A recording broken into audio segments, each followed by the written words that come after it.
अरे हिम्मत है तो हर देश के हर थाने में तेजस्वी पर मुकदमा करो। तेजस्वी बिहार का लड़का है, डरने वाला नहीं है। सामाजिक न्याय के साथ साथ आर्थिक न्याय देने वाली सरकार, ऐसी सरकार तेजस्वी देने का काम करेगा। इस सरकार में 80,000 करोड़ का घोटाला हुआ सीएजी के रिपोर्ट में कोई खबर नहीं है, कोई खबर नहीं। जो तेजस्वी महागठबंधन कह रहा है वही ये सरकार कर रही है, तो डुप्लीकेट से अच्छा तो हमको अपना ओरिजिनल सीएम चाहिए। एक साथ दो खबर आई है। एक में मोदी के लोग विपक्ष से टकरा रहे हैं और दूसरी में मोदी समर्थक दलों के लिए दो धारी तलवार लेकर खड़े हैं। एक खबर यह आई है कि तेजस्वी यादव के ऊपर महाराष्ट्र और उत्तर प्रदेश से भाजपा समर्थकों ने इसके लिए मुकदमा किया है कि उन्होंने प्रधानमंत्री पर कार्टून पोस्ट किया है। उत्तर प्रदेश तथा महाराष्ट्र में तेजस्वी यादव पर मुकदमा करवाया गया है। तेजस्वी ने मोदी के जुमले की लिस्ट का मजाक उड़ाते हुए एक कार्टून को अपने आधिकारिक पोस्ट से साझा किया है। यह कोई ऐसा कार्टून नहीं है जिसे पोस्ट करने के लिए तेजस्वी पर यूपी महाराष्ट्र से मुकदमे किए जाएं। प्रधानमंत्री का कार्टून लगाने के लिए विपक्षी पार्टी के नेता पर मुकदमों का सिलसिला चले तब इसका क्या परिणाम होगा। दूसरी तरफ कटिहार से तेजस्वी का भाषण सोशल मीडिया पर फैल रहा है।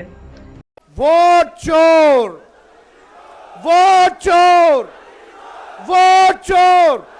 अरे हिम्मत है तो हर देश के हर थाने में तेजस्वी पर मुकदमा करो। तेजस्वी बिहार का लड़का है, डरने वाला नहीं है।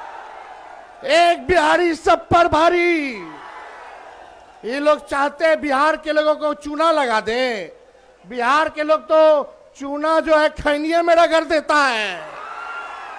हम लोग डरने वाले। जब लालू जी भाजपाइयों से नहीं डरे, आडवाणी जी को गिरफ्तार किए, तो लालू जी का लड़का डरा जाएगा। हम बोलते हैं मोदी जी झूठ बोलने का फैक्ट्री है, झूठ बोलने का मैन्युफैक्चरर है, झूठ बोलने का होलसेलर है। न्याय के साथ साथ आर्थिक न्याय देने वाली सरकार, ऐसी सरकार तेजस्वी देने का काम करेगा। मोदी जी आते हैं, बोलते हैं कि भ्रष्टाचार जो है ये लोग आ जाएंगे तो बढ़ जाएगा।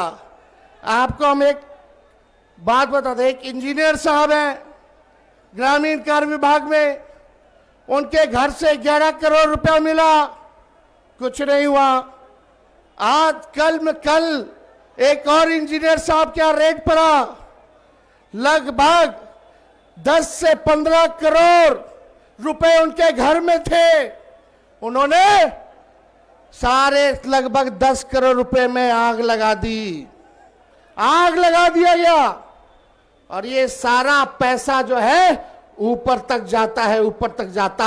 इस सरकार में 80,000 करोड़ का घोटाला हुआ सीएजी के रिपोर्ट में कोई खबर नहीं है, कोई खबर नहीं। आप मेरे दिल से बताइए, थाना चले जाइए, ब्लॉक चले जाइए, घूसखोरी बढ़ी है कि नहीं बढ़ी है। और आपको एक बात बता, एसआईआर जो प्रक्रिया हुई है उसमें आवासीय प्रमाण पत्र बनवाना होता है कि नहीं होता, जातीय प्रमाण पत्र बनवाना होता है कि नहीं होता, घूस लिया जाता है कि नहीं लिया जाता, घूसखोरी बढ़ी है, अफसरशाही बढ़ी है।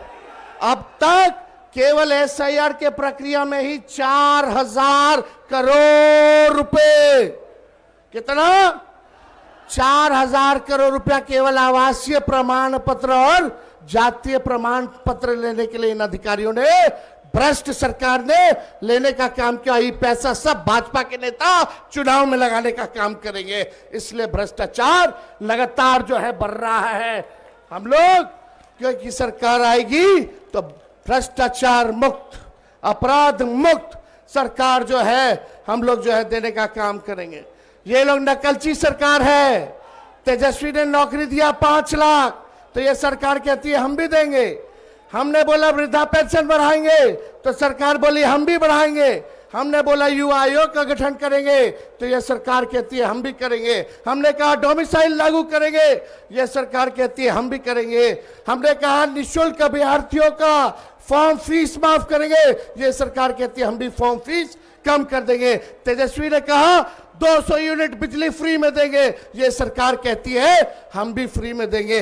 तो आप समझ जाइए, जो तेजस्वी महागठबंधन कह रहा है वही ये सरकार कर रही है। तो डुप्लीकेट से अच्छा तो हमको अपना ओरिजिनल सीएम चाहिए। बीजेपी की कार्यवाही असमंजस वाली है। एनडीए के सहयोगी दल के प्रति बीजेपी का पूरा विश्वास नहीं बन रहा है। विधेयक भी इसलिए वापस लिया गया है और आगे उपराष्ट्रपति चुनाव के लिए भी यही सावधानी रखी जा रही है। अपने अभी के स्ट्रैटेजिक मोहरे को चलने के पहले अपने सहयोगी दल के प्रति सावधानी बरतनी पड़ रही है। बीजेपी की यह कमजोरी स्पष्ट रूप से तब सामने आई जब विपक्ष ने संसद में प्रधानमंत्री मोदी और अमित शाह की जोड़ी को सार्वजनिक रूप से चुनौती दी और उनका अपमान किया। सहयोगी दलों ने 20 अगस्त को बीजेपी का तब कोई विशेष साथ नहीं दिया था जब विपक्ष शासन के प्रति हमलावर थे। भाजपा ने इस हमले को प्रधानमंत्री का अपमान बताया था। पब्लिक मीटिंग में मोदी संविधान के 130वें संशोधन के पक्ष में चाहे जितना भी भाषण दें, लोकसभा में तो पार्टी पीछे हट गई।